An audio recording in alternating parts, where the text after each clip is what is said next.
Hello! Today we're making guacamole dip. Here's what you will need. 3 avocados, ripe. Look for avocados that yield slightly to gentle pressure but are not too soft. 1 lime, juiced. Fresh lime juice adds zest and helps to keep the avocado from browning. 1/2 teaspoon salt, or to taste, enhances flavor. 1/2 small red onion, finely chopped. Adds crunch and a bit of sharpness. 1 to 2 cloves garlic, minced.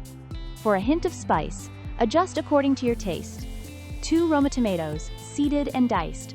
Adds sweetness and texture. 1 tablespoon chopped fresh cilantro.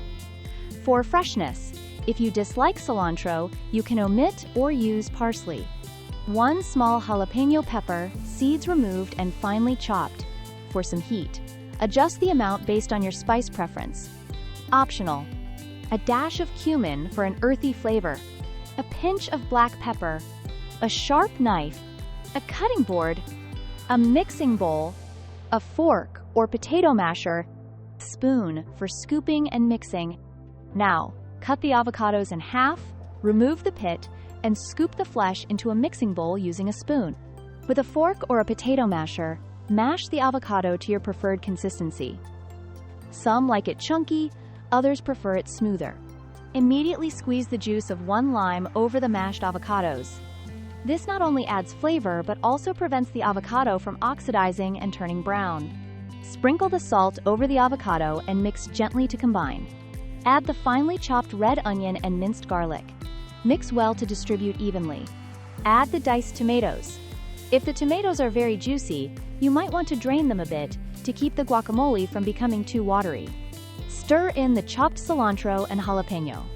If you or your guests are sensitive to heat, start with less jalapeno and add more to taste. If using, sprinkle in a dash of cumin and a pinch of black pepper.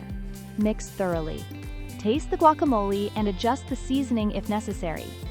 You might need more salt, lime juice, or perhaps more jalapeno for heat. Guacamole is best served right away, but if you need to store it, cover it with plastic wrap directly on the surface of the guacamole to prevent browning, then refrigerate.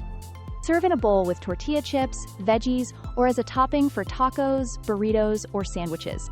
To keep guacamole from browning if you have leftovers, place the pit in the bowl with the guacamole, or cover the surface with a thin layer of water or lime juice before sealing.